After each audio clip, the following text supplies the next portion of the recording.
I slept with my husband's enemy behind his back. When he found out, he made sure to ruin me. I never thought I'd be the kind of woman to do what I did, or to ever be sitting here typing something like this on this subreddit of all places. You know the type, right?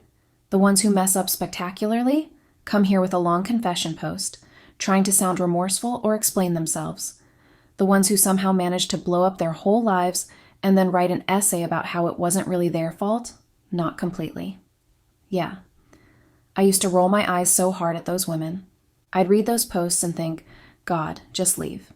If you're that unhappy, leave. Don't cheat. Don't ruin someone who trusts you and then come on Reddit to fish for sympathy.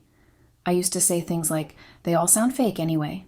Like there was no way a real person could actually make choices that self-destructive. And now? Well, joke's on me, because here I am. On this subreddit writing that exact kind of post. I don't even know if I'm looking for advice or forgiveness or just somewhere to throw all this guilt. Maybe it's all of it. So, here's my story. My husband or ex-husband, now Benjamin, and I were married for 9 years. We met in college when I was 21 and he was 23. And for a long time, we were good. Like genuinely good. Not perfect, nobody is but happy in that quiet, calm kind of way. We had 2 kids, a golden retriever, a cozy house in the suburbs with a yard that always needed mowing. We had it all figured out. He worked in corporate strategy for a tech firm, earned extremely well. I worked part-time in marketing for a design company. You hear people in stories like this say things like, I don't know when it started, or it just happened. And I used to think that was bullshit. But honestly, now I get it. Because I don't know when it started. Maybe it was after our second kid was born. Maybe it was when life just became a cycle of responsibilities and exhaustion. Maybe it was me. Benjamin was the kind of man who planned everything. He had routines, spreadsheets, goals, timelines. And somewhere along the way, I stopped feeling like his wife and started feeling like his project. Like he loved me? Sure, but he loved efficiency more. Wake up. Breakfast. Work. Kids. Dinner. TV. Bed. Repeat. We talked, but not about us. Just logistics, groceries, bills, parent-teacher meetings, the leaking sink. I could probably count the number of real conversations we had in a year on one hand. He'd give me a quick hug in the morning before work, a tired kiss goodnight before sleep, and that was it. It wasn't that the love disappeared, it just dulled. And when you live like that long enough, you don't even realize it's happening until it's too late. That's how it started for me. Then came Orion. Even saying his name now makes me sick. Like I can still taste the guilt on my tongue when I say it. Orion worked for a rival firm, one that Benjamin's company had a long, ugly history with. Business enemies, basically. Years ago, Orion had undercut one of Benjamin's projects during a big client pitch, stole the deal right from under him, and snagged the promotion Benjamin had been working toward for months. It wasn't just some random office rivalry. Benjamin hated him. I'd heard the name Orion enough times at home to know it wasn't just business. It was personal. Benjamin would call him arrogant, unethical, manipulative, a snake who didn't care who he stepped on. And of course, that's the man I ended up sleeping with. The first time I met Orion was at a networking event my company hosted. Benjamin wasn't there. He hated those things, called them fake schmooze fests for people who think they're important. I was there representing my department, doing the usual polite mingling, smiling until my cheeks hurt, pretending I liked tiny appetizers on skewers. And then there he was. Orion. He looked exactly like the kind of man who thinks he can get away with anything, the kind who's never heard the word no and actually believed the world revolved around him. He came up to me after my little presentation, told me I did great, and said I had more charisma than half the execs in the room. I laughed. I blushed. And that should have been my first red flag, because when was the last time I blushed? I didn't know who he was at first. Not until he mentioned his company name, and I felt my stomach just drop. That name. That cursed name Benjamin had said so many times through gritted teeth. I remember thinking, oh shit, I should have walked away right there. Politely excused myself, gotten a drink, and forgotten he even existed. Instead, I stayed. We talked for maybe 20 minutes. About work, clients, industry trends, boring stuff. Harmless, or at least that's what I told myself later. But the truth? It felt good. He looked at me like I was interesting, like I was someone worth listening to, not like I was a wife or a mom or the keeper of the family calendar. After that event, he started emailing me. At first, it was all business. Potential collaborations, project discussions, shared contacts. Then came the little jokes, the casual compliments, the small talk between the lines. "You've got a sharp mind, Taylor." "Benjamin's lucky," he wrote once. "That should have been the end of it. I should have shut it down. But I didn't. Instead, I caught myself waiting for his emails, checking my inbox more often, smiling when his name popped up. He was just that damn charismatic. At home, Benjamin didn't notice. Or maybe he did and just didn't say anything. He was buried under work, stressed about his latest project, constantly on late-night calls. We were like two ghosts passing each other in the hallway, exchanging tired smiles and mechanical love yous. The distance between us was growing, and Orion slipped right through that crack. It continued with LinkedIn messages, then texts. "I know this might sound inappropriate," he wrote once, "but I think about you more than I should." I told myself it was just an innocent crush. Harmless. A little attention that didn't mean anything, but I knew that was a lie. You always know when you're crossing the line. You just pretend you don't because pretending feels easier than stopping. The thing about playing with fire is you always know you're going to get burned, but you do it anyway, because the heat feels good, because you want to see how close you can get before it hurts. You want to eat your cake and keep it too. That's exactly what I did, and it backfired in my face. Benjamin trusted me completely. He had no reason not to. He was the kind of man who believed in giving people the benefit of the doubt. He wasn't neglectful. He wasn't cruel. He wasn't cheating or lying. We were just distant. Then Orion and I slowly started to cross boundaries. It started small, like most stupid things do, the kind of harmless small talk you tell yourself doesn't mean anything until it's too damn late. A compliment here, a late-night text there. Orion wasn't pushy at first. He wasn't crude. He was patient, calculated, deliberate, the kind of man who knew exactly what he was doing. He'd send things like, "You've got this energy, Taylor," like you're too smart for the room. Or, "Bet Benjamin doesn't even realize what he has." And I'd play innocent. I'd reply with something neutral, keep it professional, pretending like I didn't see the trap for what it was, because I liked it. It wasn't about Orion, not really. It was about being seen, being called smart, being spoken to like I mattered. At home, Benjamin was still his usual self, kind, exhausted. He'd ask about my day, kiss my forehead, and collapse into bed. And me? I'd lie beside him, scrolling through texts from another man, feeling guilty but brushing it off because it's not like I'm actually doing anything wrong, right? That's how it starts. Then the messages got bolder. Orion would ask what I was wearing, subtle, testing the line. I'd answer vaguely, and he'd reply with something that made me blush. Then one night, after a work dinner, he sent a photo. Nothing explicit, just him holding a glass of whiskey, smirking like the arrogant bastard he was. But it worked. I saved his contact as Rita HR right after that. That tiny, stupid act made it real. That was me crossing the line. After that, it snowballed. Late night calls, little what ifs. "What if I'd met you before him?" he said once. "Don't say that," I replied. "Why not?" "You feel it too." And I did feel something, but not love, not even attraction in the normal sense. It was adrenaline. It was the high of doing something that was mine and only mine, like sneaking out after curfew. The first time we met outside work was at a cafe downtown. It wasn't planned. At least that's the lie I told myself.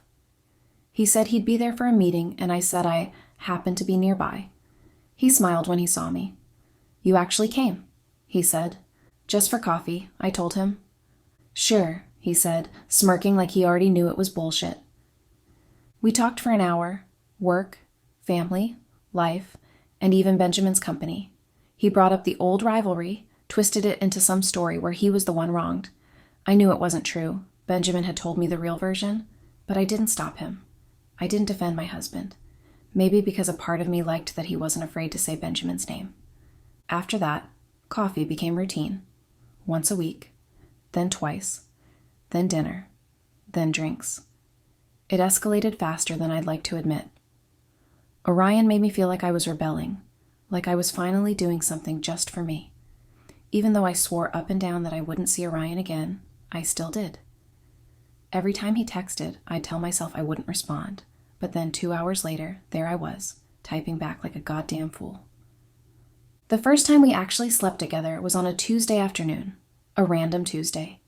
Benjamin was at work, the kids were at school, and I was supposed to be running errands. I told Orion I couldn't make our usual coffee meetup because I was busy, but of course he didn't listen. He texted that he was just passing through and missed me. I don't even know what possessed me to open that damn door when he showed up. Curiosity, ego, boredom, maybe just plain stupidity. Whatever it was, I opened it. He walked in like he owned the place, like he was walking through a museum exhibit of Benjamin's life. His eyes moved over everything. The neatly stacked shelves, the kids' drawings taped to the fridge, our framed wedding photo on the console table. He picked it up, stared at it for a long moment, then looked right at me and said, "You look happy out there." It should have pissed me off. It should have made me throw him out right then and there, but instead I just stood there and said nothing. Maybe that silence was my final yes, because before I even realized what was happening, we were kissing. And then we were on the couch, the same one Benjamin and I used to curl up on and watch movies after the kids went to bed. The guilt was there, screaming in the background, but the excitement was louder. Afterward, I sat there half-dressed, staring at the floor like maybe it would open up and swallow me. Orion was the opposite, completely at ease, lounging back like it was just another Tuesday. He grinned and said, "Guess we can't go back now." And he was right. We didn't. After that, it became a routine not daily, but often enough that I stopped keeping count. Hotel rooms, his apartment, once, even in my car. Lunch breaks that weren't really lunch, work trips that didn't exist. It was like living a double life, and I was getting disturbingly good at it. He'd whisper things like, "You know I'm better for you," and I'd just nod even though I knew it was a lie. We texted constantly, deleting every thread, covering every track. I became the cliche I used to roll my eyes at, lying about errands, turning off my phone, sneaking around like some teenager, and the whole time, Benjamin never suspected a thing. That man trusted me so much it makes me physically sick now. He'd say things like, "You've been busy lately, huh?" And I'd smile and say, "Yeah, work's been crazy." Then he'd kiss my forehead and tell me to take a break. There were so many nights I almost confessed. I'd lie awake beside him while he slept peacefully, and I'd just stare at the ceiling thinking, "I'll end it tomorrow. I'll tell him everything. I'll come clean." But then, like clockwork, Orion would text something like, "Can't stop thinking about you," and I'd cave. Every damn time. I even started resenting Benjamin for not noticing, like somehow his trust was an insult, like if you really loved me, you'd feel it. I know how disgusting that sounds, but that's how warped my head had gotten. I was betraying him and still managing to turn myself into the victim. Looking back, I don't even think Orion ever loved me. I'm not sure he even liked me that much. What he did like was having something over Benjamin. He'd drop little digs, "Ben thinks he's untouchable," or "You really think he's the saint everyone says he is?" And I'd just laugh, not realizing what I was feeding. Sometimes he'd ask questions about Benjamin's projects, clients, meetings, things I never thought twice about sharing. I told myself it was harmless, that he was just curious, but now I know better. He hated my husband long before I ever came into the picture, and I handed him everything he needed to hurt Benjamin on a silver platter. I should have known that something born out of betrayal would never grow into love. But when you're in the middle of it, you believe the lies. You build a fantasy out of bullshit because the truth that you're being used is too painful to admit.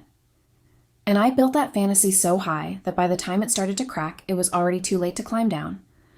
One day, it all started to crumble. And the funny thing is, it wasn't some dramatic discovery like in the movies. No walking in on me and Orion, no random tracker, no best friend spilling the secret. It was small, stupidly small. Of course it was. That's how things like this always fall apart. It was a Thursday evening. Benjamin was sitting on the couch with the kids, flipping through my phone to find a photo from our last family trip. I'd been making dinner, half listening to them laugh about something. It felt so normal. Then I heard the sound, the small buzz of a new notification. I didn't even think twice, until I saw the look on Benjamin's face. It wasn't shock exactly. It was stillness.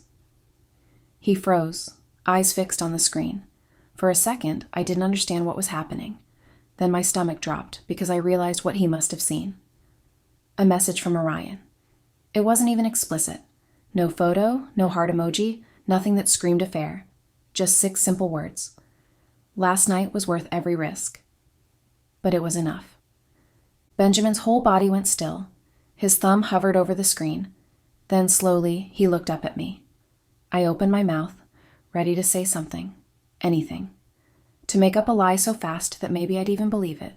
It's not what it looks like. It's a work thing. It's a joke.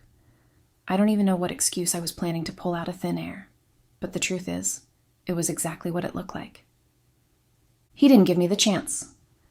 Benjamin set the phone down on the coffee table like it was something fragile. Then he stood up, smoothed out his shirt, and said in this low, steady voice, "I see. It's fine." That was it. No yelling, no slamming doors, no accusations or "how could you?" Just that. Calm. Then he turned, smiled at the kids, and walked upstairs. I stood there frozen, the smell of dinner still in the air, the kids giggling at some cartoon, completely oblivious. My hands were shaking so badly I almost dropped the spatula. I didn't follow him. I didn't know if I should. My mind was spinning, part of me thinking, maybe he didn't really understand what that text meant, and another part knowing deep down that of course he did. Benjamin wasn't stupid. He'd seen enough. But after that night, everything changed, just not in the way I expected. I thought there would be a confrontation. I thought he'd come storming into our bedroom demanding answers, shouting, throwing things, crying, something, anything. But none of that happened. Instead, Benjamin acted like nothing was wrong. The next morning, he woke up at his usual time, made coffee, got the kids ready for school, kissed them on the head, and asked if I wanted tea. His voice was steady, his expression calm.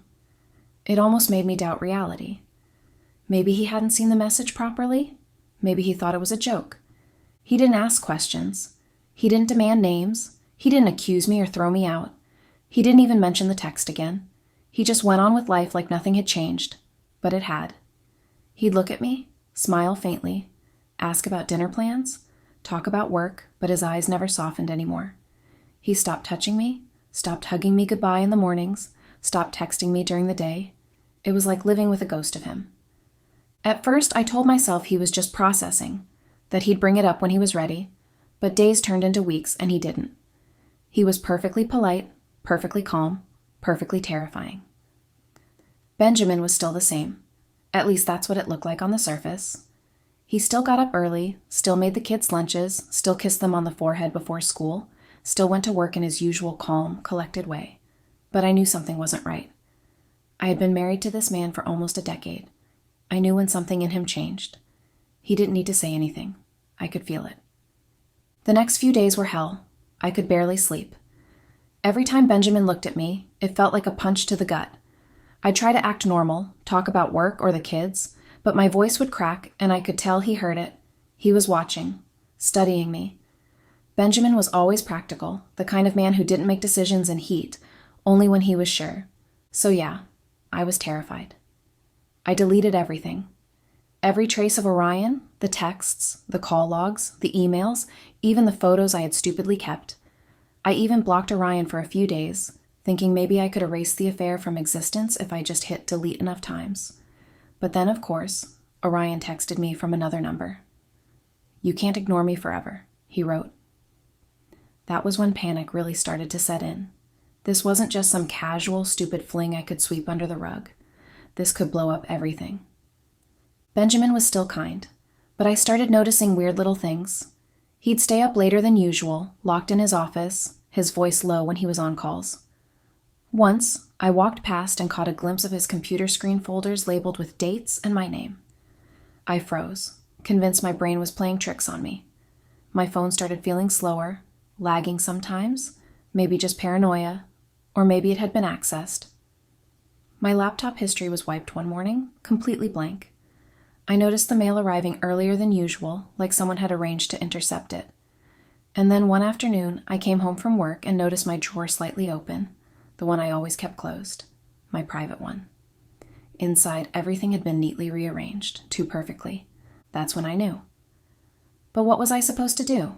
Walk into his office and say, "Hey, I know I cheated. Are you building my destruction piece by piece?" I couldn't. I just went along pretending while Benjamin killed me with kindness. Orion, meanwhile, started getting impatient. He kept texting me from different numbers, saying things like, "Be brave," or "Walk away, he doesn't deserve you." He would talk about us moving somewhere new, starting over, like he actually thought this was some epic love story and not a slow-motion car crash. But I wasn't stupid anymore. I'd finally started to see Orion for what he was, a fucking weirdo, obsessive, controlling. The kind of man who thinks he's smooth, but underneath, it's all ego and rot. I didn't trust him anymore. He started asking about Benjamin's accounts again, business details, schedules, even who his partners were. I'd brush it off, tell him to drop it, say, "Orion, you're crossing a line." And every time he'd just laugh and say, "Relax, Taylor, I'm just curious." But I knew it wasn't curiosity. It was fixation. He wasn't obsessed with me, he was obsessed with Benjamin. Always had been. I was just the pawn. I blocked him. Then he texted me again from a new number. Blocked that one. Another text. Another number. It was like whack-a-mole from hell. Then came the night Benjamin finally talked to me, or rather, confronted me. It was late. The house was quiet. The kids were asleep upstairs. I'd just gotten out of the shower when I saw him standing by the safe, the one where we kept passports, insurance papers, documents. He didn't see me at first. He had the safe open, a thick folder in his hands. He was calm. When he finally looked up and saw me standing in the hallway, we just stared at each other for a long moment. Then, in that quiet voice of his, he said, "Sit down, Taylor. Let's talk." I did. My heart was in my throat. I already knew. This was it. The moment. I sat down, shaking, trying to rehearse my apology in my head. What words could possibly fix this? "I'm sorry. I didn't mean to." Pathetic. Benjamin sat down across from me, arms folded. Then he said, "You're not stupid. We both know I knew about your affair with Orion." My stomach dropped. I think I stopped breathing. Hearing him say it out loud made it real. He continued, voice steady, detached, like he had clocked out. "Orion. Really? For days I've been thinking about how to confront you. For weeks. Because honestly, Taylor, why him?" He let out a dry laugh. "I even did my own research. I was really hoping I was wrong, because I thought even if you wanted to cheat, even if you just couldn't stand me anymore, you'd at least pick someone else. Anyone but him." I started crying, babbling something about it being a mistake. He cut me off immediately. "A mistake?" He laughed again, but this time it was sharper. "A mistake is misplacing your keys. A mistake is forgetting an anniversary. You've been lying to me for months, sleeping with a man you knew I despised. That's not a mistake, Taylor. That's a fucking choice." Tears were pouring down my face at this point. He didn't even flinch. "What did you think would happen?" he asked. "That I'd find out and say, 'Oh, it's fine.' You're crying, so I forgive you. We'll go to counseling, we'll fix it, and everything will go back to normal? Is that what you thought?" He stood up slowly. "I'm done, Taylor. I'm filing for divorce." I started sobbing harder, begging, saying things like, "Please, we can fix this." But he didn't even look at me. He just sighed. "I'm also filing for custody." I froze. My tears stopped midstream. "Custody?" I whispered. He raised an eyebrow. "You think I'm leaving the kids with you?" "I earn more. I'm the stable parent. They're closer to me." "You've been cheating on me for months. You ruined this? You did this?" He started walking away, but then he paused, turned back slightly, and said, "If you don't want the kids to hear about how their darling mom destroyed this family, then you're not going to fight me on it. You'll sign whatever I put in front of you.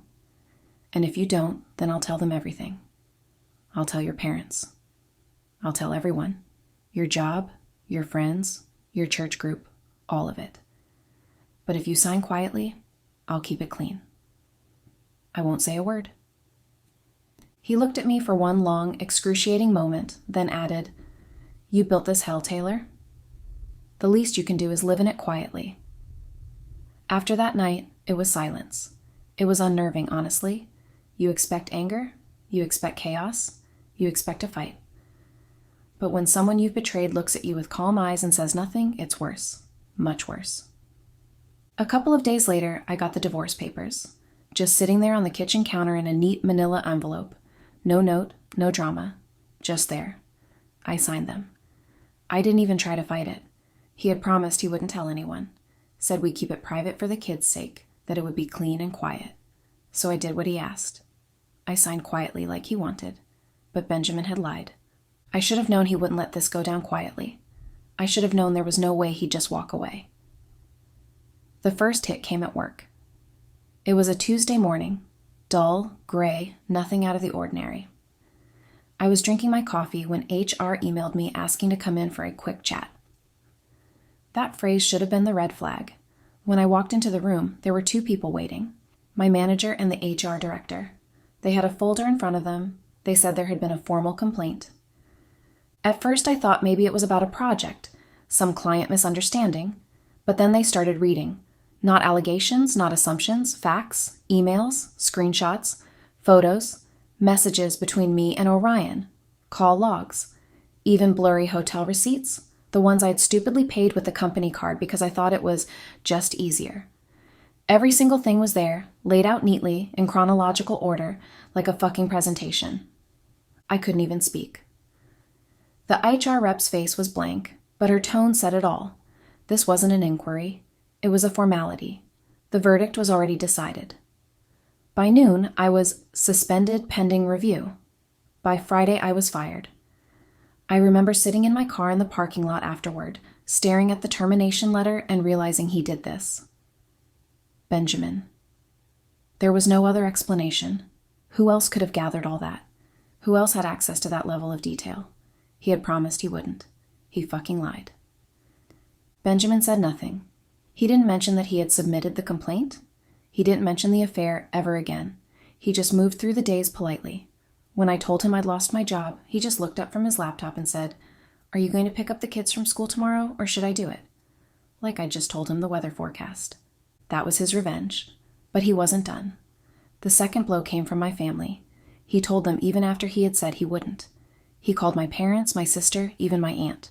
Told them I'd been unfaithful, that we were separating, that I'd cheated for months, that he hoped they'd handle it discreetly for the sake of the kids.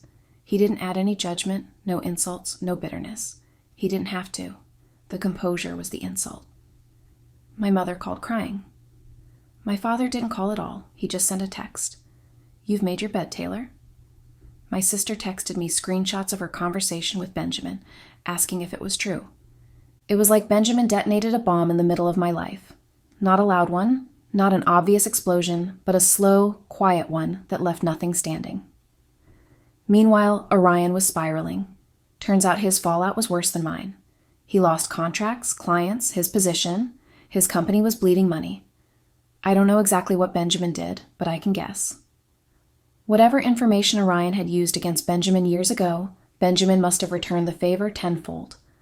Orion started sending me angry messages from new numbers blaming me for everything, saying Benjamin had set him up, saying I must have told him, saying I ruined him. I blocked him. But he just started using new numbers. He wouldn't stop texting. "You'll regret choosing me to betray," one message said. I stared at it for a long time before blocking that number too. I didn't have the time or energy to deal with Orion when I was dealing with my own issues. Benjamin had ruined me completely, quietly, efficiently, like he'd planned it down to the last fucking detail. The next couple of months were just painful, weirdly quiet. Benjamin had filed for divorce, fault-based, adultery, and he'd attached evidence, screenshots, emails, photos. I didn't even want to know how he got them all. He must have been collecting them for a while, waiting for me to hang myself with the rope I kept tugging tighter. And then came the free fall. Suddenly I had so much free time and absolutely zero energy to do anything with it. I'd wake up at 10, sit in the kitchen staring at my coffee until it went cold, and then crawl back into bed like some ghost haunting her own house. I was still living there, still under the same roof with Benjamin, because technically the divorce wasn't finalized yet. He moved into the guest room, and we barely spoke. The silence was unbearable. I hadn't even started apartment hunting, partly because I couldn't afford much until after Benjamin bought out my share of the house, and partly because I wasn't ready to leave the house. That house was ours. The walls still smelled like the cinnamon candles I used to light every Sunday. The kids' drawings were still taped to the fridge. My favorite mug was still in the cabinet next to his. Every little thing felt like a reminder of what I'd thrown away. So, I cried. A lot. Like full-on sobbing under the shower every night so the kids wouldn't hear. I'd dry my face, step out, and pretend everything was fine. Benjamin would walk past me in the hallway, freshly shaved, crisp shirt, no emotion. He'd started going for runs again, started dressing sharper, started living. It was like he'd decided not to let me ruin him. Meanwhile, I was a wreck. No job, no money, just me, wine, and guilt. When he was out and the kids were at school, that's when I fell apart. I'd pour myself a glass at noon, sit on the floor of our living room, and just cry. Ugly, pathetic crying, because it was all my fault. And of course, the news spread faster than a damn wildfire. Bad news always spreads faster than good news. Friends, coworkers, even neighbors they all knew. A few mutuals sent checking in texts that felt more like pity than care. It was humiliating. The divorce was finalized months later, since Benjamin had filed for a fault-based divorce on grounds of adultery. In our state, that meant no waiting period, no mediation, no separation year. Straight to court. Brutal, fast, and clean. Benjamin didn't demand anything he couldn't justify, but even then the judge favored him. I was the unfaithful spouse. He was the victim. By the end of it, he got primary custody of the kids. I got visitation every other weekend. He got 70% of our marital estate. I got 30%. He bought me out of the house, meaning I had to move out, and took 8% of our joint savings. I got the bare minimum and a $200 child support order. When the judge read the final decree, Benjamin actually turned to me and shook my hand, like we'd just finished a business transaction. I wish you peace? What? Scream at me. Be mad at me, shout at me, anything but acting like you didn't even care much. I moved out 2 weeks later into a small beige apartment with peeling paint and a broken heater. Benjamin sat the kids down himself and told them we weren't together anymore, but reassured them it'd still feel the same. I wanted to say something too, but what could I say? Mom made a mistake? Mom blew up your family? I couldn't. So I just smiled weakly and nodded as he smoothed it over, like the responsible adult he always was. Then a couple months later, I heard about Orion. Apparently, his company had blacklisted him completely. Someone, anonymous of course, had sent the board proof of his misconduct, screenshots, leaked emails, everything. Turns out he'd been caught leaking confidential data, sleeping with a competitor's spouse, and crossing ethical boundaries. He lost his job, and of course his reputation and credibility took a huge hit. I didn't need anyone to tell me who had done it. I knew. Benjamin never said a word about it. Not a smirk, not a hint. But I knew. He had destroyed Orion in the same quiet way he'd destroyed me. And honestly, I can't even blame him. You know what nobody tells you about losing everything? It doesn't happen all at once. It's not like one massive explosion that wipes your life out in a second. It's slower than that. Crueler. It happens in these quiet, suffocating waves that sneak up on you when you least expect it. You wake up one morning and realize there's no reason to reach for your phone. No unread messages, no good morning texts, no work updates, no weekend plans. Just silence. Then a few weeks later, you notice your friends don't call anymore. They don't hate you. They just don't know what to say. You've become that person, the one people gossip about when your name comes up. Most of our mutual friends chose Benjamin's side, of course. I don't blame them. He's easy to love, and I'm the one who destroyed everything. Even my own family has been distant. Not cruel, just awkward. Like they want to be supportive, but they don't know how to look at me without remembering what I did. That's me now, the woman everyone secretly agrees deserved what she got. I live in a small one-bedroom apartment across town now. Benjamin kept the house, with the kids. He bought out my share, took my name off the mortgage, and that was that. I hate this apartment. It's beige and lifeless. I remember my first night here so vividly. I sat on the edge of the bed eating cold takeout straight from the container, scrolling through pictures of my family on my phone. It sounds like a cliche, but it's true. You don't realize how good your life was until you're staring at it from the outside, wishing for even the boring parts back. How did I go from a home to being allowed to see my kids only every other weekend? It still doesn't feel real sometimes. I try to fill the empty hours by volunteering at the library, at a thrift shop, anywhere that'll have me. Nobody will hire me back in my old field.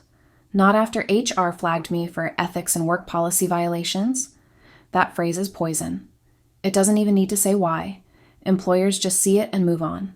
It follows you around like a shadow, like a stain that won't wash out. And Benjamin? He never gloated. That's the part that eats at me. He didn't yell. He didn't throw it in my face. He didn't even act angry. He was just calm. Always calm. He didn't badmouth me to the kids or block me from seeing them.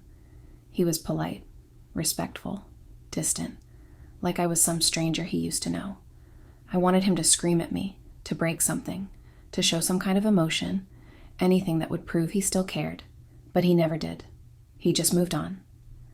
The quieter he became, the more unhinged I felt. His calm was like a mirror reflecting everything I'd done back at me, and I couldn't stand it. It's been over a year now. I've gotten used to the loneliness, the tiny apartment. The gossip's mostly died down, and people don't look at me with as much pity anymore. But I still think about Benjamin every single day. Not in a hopeful way, not in a maybe we'll fix this someday way, just in a quiet, painful kind of way. Because he was the one good thing in my life, and I was the one who ruined it.